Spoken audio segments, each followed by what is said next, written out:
صحیح مسلم 6808 میں حضرت ابو ہریرہ رضی اللہ تعالیٰ عنہ سے روایت ہے، فرمایا رسول اللہ صلی اللہ علیہ وسلم مکہ کے ایک راستے پر چلے جا رہے تھے کہ آپ کا ایک پہاڑ کے قریب سے گزرنا ہوا جس کو جمدان کہا جاتا ہے۔ آپ سے نے فرمایا چلتے رہو، یہ جمدان ہے۔ اب مفردون بازی لے گئے۔ اصحابہ کرام نے پوچھا ہے اللہ کے رسول صلی اللہ علیہ وسلم مفردون سے کیا مراد ہے؟ فرمایا کثرت سے اللہ کو یاد کرنے والے مرد اور عورتیں۔ صحیح مسلم 2700 میں حضرت ابو ہریرہ رضی اللہ تعالیٰ عنہ اور حضرت ابو سعید خدری رضی اللہ تعالیٰ عنہ دونوں نے حضور نبی کریم صلی اللہ علیہ وسلم کے بارے میں گواہی دی کہ آپ صلی اللہ علیہ وسلم نے فرمایا کہ جب بھی لوگ اللہ کے ذکر کے لیے بیٹھتے ہیں انہیں فرشتے ڈھانپ لیتے ہیں اور رحمت انہیں اپنی آغوش میں لے لیتی ہے، سبحان رب العالی، اور ان پر سکینت کا نزول ہوتا ہے، پیس اترتا ہے۔ اللہ تعالیٰ ان کا ذکر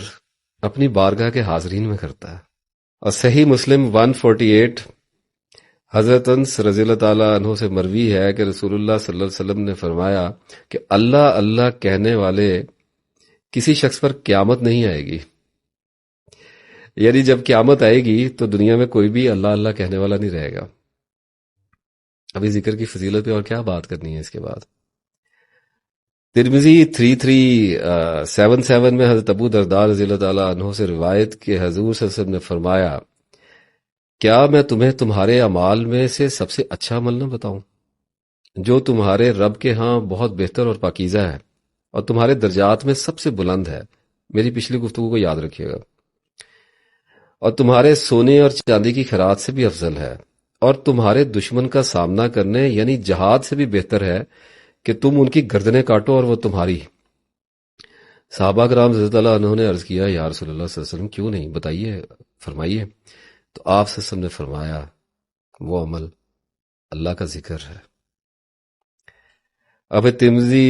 3375 میں حضرت عبداللہ بن یسر رضی اللہ تعالیٰ عنہ سے روایت کہ ایک شخص نے عرض کیا یا رسول اللہ صلی اللہ علیہ وسلم احکام اسلام تو مجھ پر غالب آ گئے، یعنی بہت زیادہ ہو گئے ہیں، میں ان کے نیچے دب گیا، تو کچھ تھوڑی سی چیز مجھے ایسی بتا دی جس پر میں مضبوطی سے جمع رہوں۔ تو آپ نے فرمایا تیری زبان ہر وقت اللہ کے ذکر سے تر رہے۔ سمپل۔ سنن نبی داؤد 4856 حضرت ابو ہریرہ سے روایت ہے، فرمایا رسول اللہ صلی اللہ علیہ وآلہ وسلم نے جو شخص کسی جگہ یا مجلس میں بیٹھا اور اس میں اس نے اللہ کا ذکر نہ کیا تو اللہ تعالیٰ کی طرف سے اس پر ندامت وارد ہوگی، اور جو بستر میں لیٹا اور اس میں اللہ کا ذکر نہ کرے تو اس سے بھی اللہ تعالیٰ کی طرف سے ندامت ہوگی۔ اور المستدرک 1839 میں حضرت ابو سعید خدری رضی اللہ عنہ فرماتے ہیں کہ اللہ کے رسول صلی اللہ علیہ وسلم نے ارشاد فرمایا کہ اللہ کا ذکر اتنی کثرت سے کرو کہ لوگ تمہیں دیوانہ کہیں۔ یہ حدیث بہت زیادہ بیان کی جاتی ہے، اس میں ایک ایڈیشن کرتا چلوں کہ یہ دیوانہ کا جو لفظ ہے یہ محاورتاً بولا گیا ہے، کیونکہ اللہ تعالیٰ کے رسول صلی اللہ علیہ وسلم تو ان کی تو حیات مبارکہ اسوہ حسنہ سیرت رسول صلی اللہ علیہ وسلم تو اعتدال پر ہے، بیلنسز پر ہے۔ تو اس میں یہ جو دیوانے کا لفظ ہے یہ ایک محاورے کے طور پر، جیسے بہادر آدمی کو کہتے ہیں کہ شیر کی طرح بہادر ہے، اور چلاک انسان کا آیت ہے کہ لومڑ کی طرح چلاک ہے، تو محاورتاً بولا جاتا ہے۔ اور یہ اس کا مطلب ایسے ہوتا ہے جیسے ایک آدمی، آپ سب لوگوں نے یہ باتیں سنی ہوگی اپنے بارے میں بھی، کبھی کچھ دوسرے لوگوں کو کہا بھی ہوگا کہ ایک شخص اگر باقی سارے کام چھوڑ کر کسی ایک کام پہ فوکس ہو جائے، بہت زیادہ اپنی ساری ٹائم انویسٹمنٹ اس میں لگا دے، جیسے باڈی بلڈنگ ہے تو ایک آدمی اس میں شروع ہوا اور پھر وقت گزرتے گزرتے اس کا پیشن جو ہے وہ جنون میں چلا گیا اور وہ اتنا زیادہ اس میں انوالو ہوتا ہے کہ جم بھی کھول لیتا ہے اور پھر وہ ٹرینر بھی بن جاتا ہے اور 24 گھنٹے اسی کام میں ہوتا ہے۔ تو عام طور پر لوگ کبھی کبھار وہ شخص یہ ضرور سن لے گا کہ یہ تو باڈی بلڈنگ میں دیوانہ ہو گیا، مطلب جنون ہو گیا اس کو باڈی بلڈنگ کا۔ تو یہ اس پرسپیکٹو میں اشارہ کیا گیا کہ اتنا اللہ کا ذکر کرو کہ لوگ تمہارے بارے میں کہیں گے دیوانہ ہی ہو گیا ہے، ہر وقت ہی اللہ کا نام ہی